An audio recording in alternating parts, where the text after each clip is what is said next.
Kanya-kanyang diskarte ang mga kababayan natin para makatipid sa mga gamit pang eskwela ngayong magpapasukan.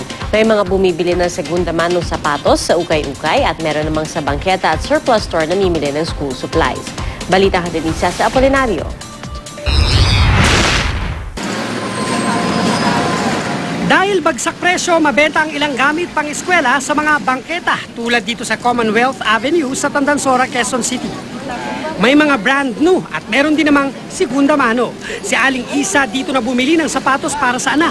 Mahigit 500 piso raw ang kailangan niyang ilabas kung sa mall siya bibili. Pero dito, 100 pesos lang ang rubber shoes. Nakamura ho kayo rito. Magkano ho ba yan sa labas pag binili nyo? Nasa 250 yata to. O di, may tipid kayong 150 pesos. Yes. Pang school ng anak nyo. Oo. 100 piso pataas naman ang kada pares ng sapatos sa second hand at 200 piso ang mga brand new.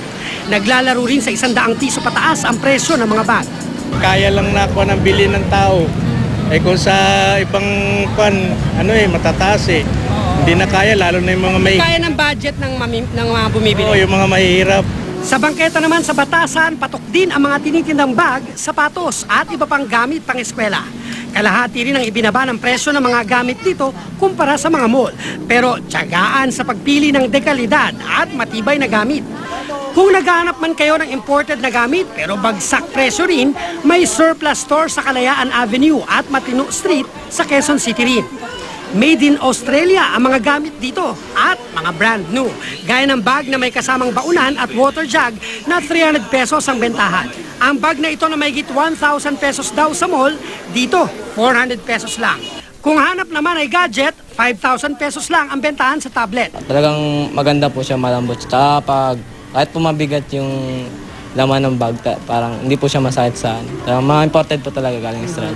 Imported siya? Opo. Oo, kaya mabenta rin. Opo, tsaka mura siya. Maging sa La Union, patok din ang ukay-ukay na sapatos. Ang estudyante si John Chris, leather shoes ang hanap. Kasi po dito mas mura at saka talagang orig po at saka branded.